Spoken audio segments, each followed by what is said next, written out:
Assalamualaikum warahmatullahi wabarakatuh.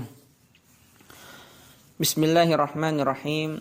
Alhamdulillah wassalatu wassalamu ala Rasulillah wa ala alihi wa ashabihi wa man walah. Ashhadu an la ilaha illallah wahdahu la syarikalah wa ashhadu anna Muhammadan abduhu wa rasuluhu amma ba'd. Ma'asyiral muslimin, a'azzakumullah. Walhamdulillah, kita bersyukur kepada Allah Subhanahu wa taala. Kita masih diberikan nikmat kesehatan, kesempatan bisa mendengarkan taklim, bisa membaca zikir-zikir, bisa melakukan ibadah-ibadah.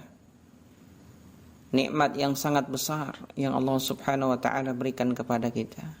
Mulai dari kita tidur sampai kita bangun, dan terus kita selalu berada di dalam kenikmatan dari Allah Subhanahu wa taala. Semestinya bagi kita untuk mensyukuri nikmat tersebut. Ayuhal ahibbah, barakallahu fikum. Kita lanjutkan pelajaran kita dari kitab Al-Usulul Thalathah.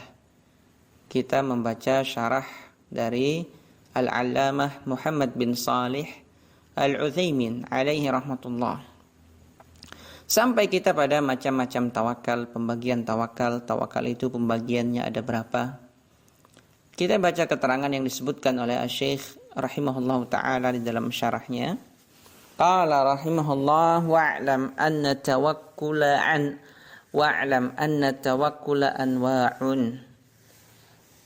Ketahuilah bahwasanya tawakal itu anwa'un, ada bermacam-macam, banyak macamnya. Yang namanya tawakal sudah kita lewati pada pembahasan yang lalu. At-tawakkul ala syai'i al-i'timadu alaihi. Bertawakal kepada sesuatu maknanya adalah bersandar kepadanya. Tawakal ini sendiri memiliki bagian-bagian macam-macam. Ada berapa bagiannya, ada berapa macamnya, dirinci oleh para ulama, disebutkan oleh Asy-Syaikh Muhammad bin Salih Al-Utsaimin rahimahullahu taala di sini. Qala rahimahullah, al-awwal, yang pertama, at-tawakkulu 'ala Allah ta'ala wa huwa min tamamil iman wa 'alamati sidqihi. Tawakal kepada Allah Subhanahu wa taala, ini yang pertama. Bersandarnya hamba kepada Allah Subhanahu wa taala, wa huwa min tamamil iman.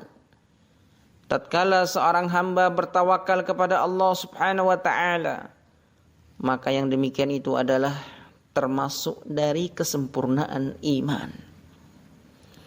Dia bersandar selalu kepada Allah dalam setiap urusannya, termasuk dari kesempurnaan dari keimanannya. Wa alamati sidqihi, yang demikian itu termasuk dari tanda-tanda jujur pada keimanannya. Wa huwa wajibun la yatimul imanu illa bihi wa sabaqa daliluhu. Yang demikian ini hukumnya wajib, harus ada. Tidak boleh tidak. Wajib bagi seseorang untuk bersandar kepada Allah Subhanahu wa taala. La yatimul imanu illa bihi. Keimanan tidak akan sempurna melainkan dengannya. Sebagaimana telah berlalu dalilnya. Dalilnya telah kita lewati. Seperti yang Allah Subhanahu wa taala katakan di dalam surat Al-Maidah ayat yang ke-23. Wa 'alallahi fatawakkalu in kuntum mu'minin. Dan hanya kepada Allah lah hendaknya kalian bertawakal. Perintah dari Allah Subhanahu wa ta'ala. Dikedepankan lafaz 'alallah, al-jar wal majrur, memberikan faedah yang sangat besar. Di antara faedahnya adalah takhsis, pengkhususan. Hanya kepada Allah, jangan kepada yang lain. Hanya kepada Allah lah fatawakkalu, hendaknya kalian bertawakal. In kuntum mu'minin, jikalau kalian beriman.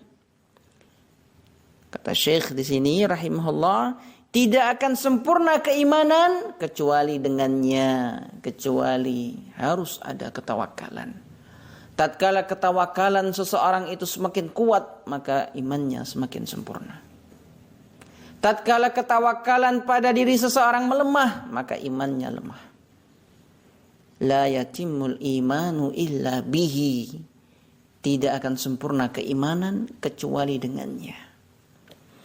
Ini bagian yang pertama dari tawakal. Wajib bagi setiap muslim untuk menghiasi dirinya dengan ketawakalan.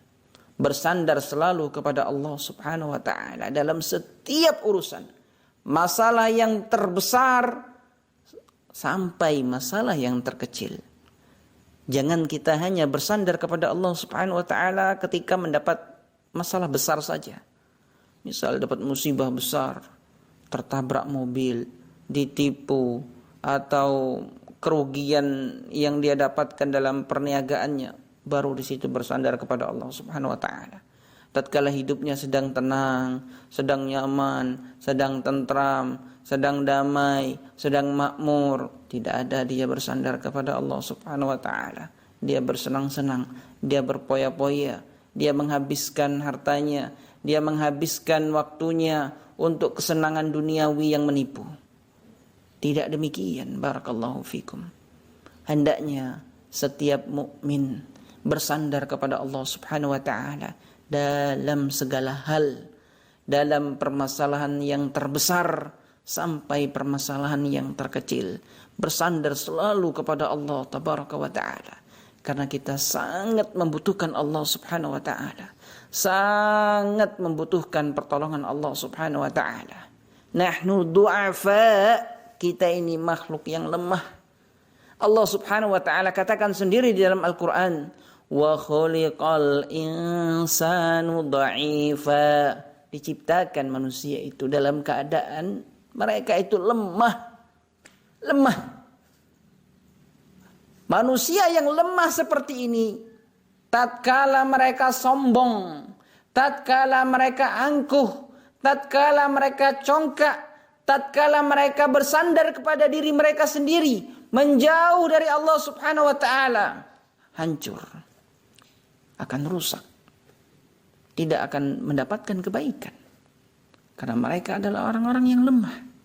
Sudah semestinya bagi mereka untuk bersandar kepada Allah tabaraka wa taala agar mendapatkan kebaikan di dalam kehidupannya. Ketika seseorang bersandar kepada dirinya sendiri, menjauh dari Allah Subhanahu wa taala, ini tanda-tanda kebinasaan pada dirinya. Maka ma'syarul ahibbah barakallahu fikum, bersandarlah selalu kepada Allah Subhanahu wa taala dalam segala hal. Atsani, yang kedua dari jenis tawakal, tawakkul sir, tawakal asir. Asir di sini maknanya rahasia. Tawakal yang berbentuk rahasia, tawakal yang tersembunyi. Bagaimana bentuknya? Bi an ya'tamida ala mayyitin fi jalbi manfaatin aw daf'i madarratin. Bentuknya adalah seperti seseorang bersandar kepada mayit dalam mendapatkan manfaat atau menolak bahaya. Dia bersandar kepada mayit, kepada orang yang sudah meninggal. Dia bersandar selalu kepada mayit tersebut. Ketika ingin mendapatkan manfaat, dia bersandar kepada mayit tersebut. Dia menyebut-nyebut namanya, dia menggantungkan hatinya kepada mayit penghuni kubur dalam masalah mendapatkan manfaat dan menolak bahaya. Ketika dia mendapat bahaya, ketika dia mendapat musibah, bukannya kepada Allah Subhanahu wa taala dia bersandar, akan tetapi kepada mayit. Fahadha syirkun akbar. Asy-Syaikh rahimahullah menjelaskan, ini adalah syirik besar yang mengeluarkan pelakunya dari Islam, melakukan kesyirikan kepada Allah Subhanahu wa taala. Allah Subhanahu wa taala mengatakan, innahu may yusyrik billah faqad harramallahu alaihi al-jannah wa ma'wahu an-nar wa ma lidh-dhalimin min ansar. Sesungguhnya siapa yang melakukan kesyirikan kepada Allah, tempat kembalinya neraka. Dia diharamkan surga. Surga haram untuknya. Tidak dia mendapatkan surga. Dia kekal di dalam neraka. Tidak ada penolong satupun bagi orang-orang yang melakukan kesyirikan. Nas'alullah salamata wal afiyah. Ini syirik akbar, bersandar kepada selain Allah Subhanahu wa taala. Terlebih lagi kepada mayit yang sudah meninggal. Tidak bisa berbuat apa-apa, bahkan mereka sangat membutuhkan kita, doa dari kita. Kenapa kok malah manusia, sebagian mereka bersandar kepada mayit, bersandar kepada orang-orang yang telah meninggal dunia. Ini adalah kesalahan-kesalahan yang sangat fatal. Nas'alullah salamata wal afiyah. Bisa menyebabkan pelakunya keluar dari Islam. Bukan termasuk dari muslimin, bahkan termasuk dari musyrikin, melakukan kesyirikan kepada Allah Subhanahu wa taala. Li'annahu la yaqa'u illa mimman ya'taqidu anna li hadzal mayyit tasarrufan sirriyan fil kaun. Karena yang demikian ini la yaqa'u, tidak akan terjadi, tidak akan ada, illa kecuali mimman ya'taqid, dari orang-orang yang berkeyakinan anna li hadzal mayyit, bahwa mayit ini memiliki kemampuan yang tersembunyi di alam semesta ini. Kemampuan yang tersembunyi untuk mengatur alam semesta ini. Tidak akan mungkin dia bersandar kepada mayit itu kecuali dia sudah punya keyakinan kalau mayit ini bisa memberikan manfaat, bisa memberikan mudarat. Wala farqa baina an yakuna nabiyyan aw waliyan aw taghutan aduwan lillahi ta'ala. Tidak ada bedanya orang yang dia tawakali itu mau nabi, wali, atau orang-orang yang menjadi musuh-musuh Allah Subhanahu wa taala. Tidak ada bedanya. Sekalipun orang saleh, sekalipun para nabi, dia bersandar kepada para nabi, bersandar kepada para nabi, mengharapkan pertolongan dari para nabi. Dia mengambil manfaat, dia berkeyakinan bahwa nabi ini bisa memberikan manfaat dan mudarat setelah meninggalnya. Dia berkeyakinan bahwa nabi ini memiliki pengaturan, mampu mengatur alam semesta ini. Dia berkeyakinan keyakinan yang semisal ini. Tidak ada bedanya. Baik yang ditawakali itu para nabi, para wali, atau musuh-musuh Allah Subhanahu wa taala. Siapa saja yang bertawakal kepada mayit, maka ini adalah perbuatan asyirk, kesyirikan kepada Allah Subhanahu wa taala. Tidak diperbolehkan kita bertawakal kepada nabi, kepada wali, bahkan kepada musuh-musuh Allah sekalipun. Tentu kepada musuh-musuh Allah Subhanahu wa taala ini harus, tidak boleh. Kepada nabi saja tidak dibolehkan. Sekalipun kepada Nabi Muhammad sallallahu alaihi wasallam. Nabi Muhammad sallallahu alaihi wasallam basyarun mithluna, manusia biasa seperti kita. Beliau makan, minum, meninggal sama seperti kita. Tidak boleh bagi kita untuk bertawakal kepada beliau sallallahu alaihi wasallam. Hendaknya kita bertawakal kepada Allah Subhanahu wa taala dalam setiap keadaan. Ats-tsalits, yang ketiga, at-tawakkulu 'alal ghairi fima yatasarrafu fihi al-ghair ma'a syu'uri bi'uluwi martabatihi wa inhitati martabatil mutawakkal anhu, mithlu an ya'tamida 'alaihi fi husulil ma'ash wa nahwihi. Fahadha naw'un minasyirkil asghar liquwwati ta'alluqil qalbi bihi wal i'timad alaihi. Jenis yang ketiga, tawakal kepada orang lain pada perkara-perkara yang dia mampu untuk melakukannya, namun disertai dengan rasa keseganan yang tinggi, martabatnya yang tinggi, dan orang yang bersandar tadi merasa bahwa dirinya rendah. Seperti dia bersandar kepada orang tadi dalam hal mendapatkan pencarian, mendapatkan penghidupan dan yang semisalnya. Dia merasa dirinya rendah dan dia bersandar kepada orang lain tadi dalam perkara-perkara memang yang dia mampu, seperti seorang pegawai bersandar kepada bosnya. Dia bersandar kepada bosnya kemudian dia merasa dirinya ini rendah, dia butuh sekali kepada bosnya ini, dia bersandar kepada bosnya. Dalam hatinya terdapat sandaran kepada bosnya ini. Maka yang seperti ini, kata Syekh rahimahullahu ta'ala, termasuk salah satu dari jenis syirik kecil yang tidak mengeluarkan pelakunya dari Islam. Kenapa dikatakan syirik? Karena hatinya sangat kuat ketergantungannya dengan orang tadi. Demikian pula sandaran hatinya ini sangat kuat kepada orang yang dia sandari tadi. Memiliki ketergantungan yang sangat kuat kepada bosnya tadi. Memiliki kecenderungan hati yang sangat kuat. Hatinya terikat dengan bos ini. Dia merasa rendah. Dia merasa di bawah. Maka yang demikian ini tetap tidak dibolehkan, termasuk dari salah satu dari dosa-dosa besar. Tidak dibolehkan kita bertawakal kepada orang lain. Sekalipun dalam masalah yang dia mampu. Bertawakal kepada orang lain. Menganggap dirinya besar, kemudian merendahkan diri sendiri. Barakallahu fikum. Amma adapun law i'tamada alaihi, jikalau dia bersandar kepada orang lain tadi, ala annahu sababun, namun dia berkeyakinan orang lain tadi hanyalah sebab, wa annallaha ta'ala huwallazi qaddara dzalik, dan Allah subhanahu wa ta'ala lah yang menentukan, ala yadihi, di tangannya lah ketentuan, fa inna dzalika la ba'sa bihi, yang demikian itu tidak mengapa. Naam, dia bersandar kepada bosnya, tetapi dia meyakini bahwa bosnya ini hanya sebab yang menentukan Allah subhanahu wa ta'ala. Tidak akan bisa bos ini memberikan manfaat dan mudarat kecuali dengan izin Allah subhanahu wa ta'ala.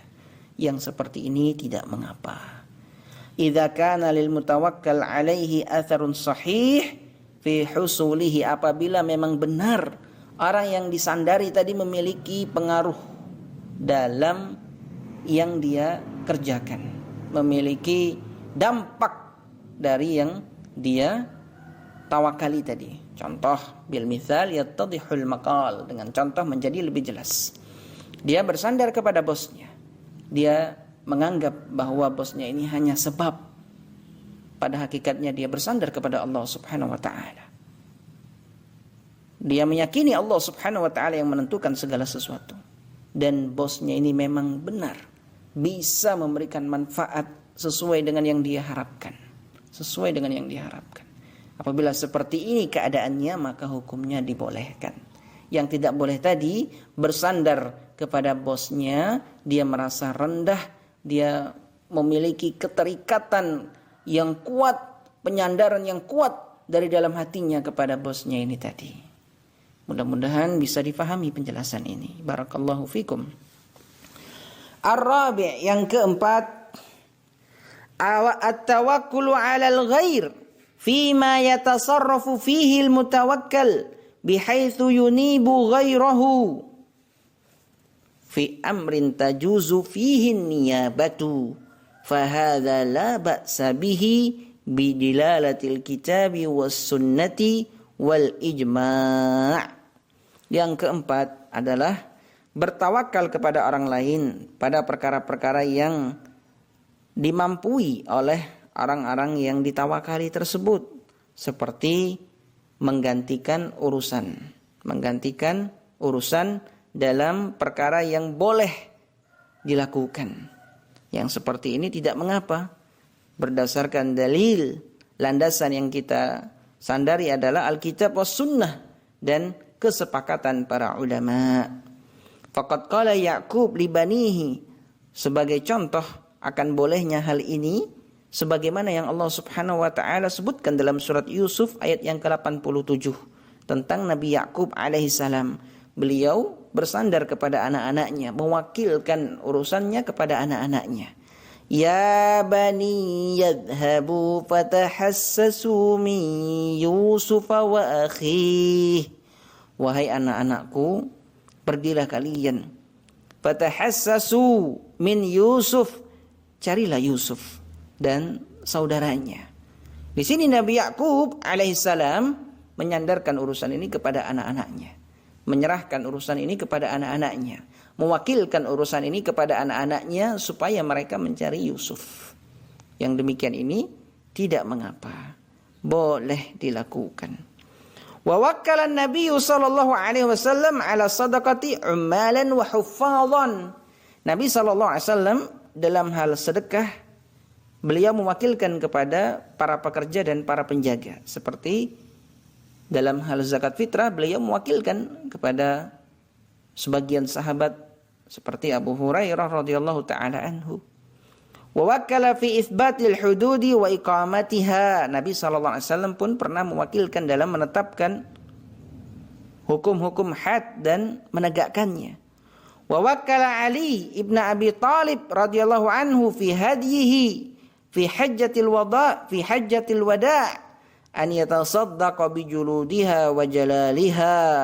Nabi SAW pun pernah mewakilkan kepada Ali bin Abi Thalib radhiyallahu anhu dalam urusan hadyunya ketika dalam haji wada'. Beliau bersedekah dengan kulit-kulitnya, wa jalaliha, dan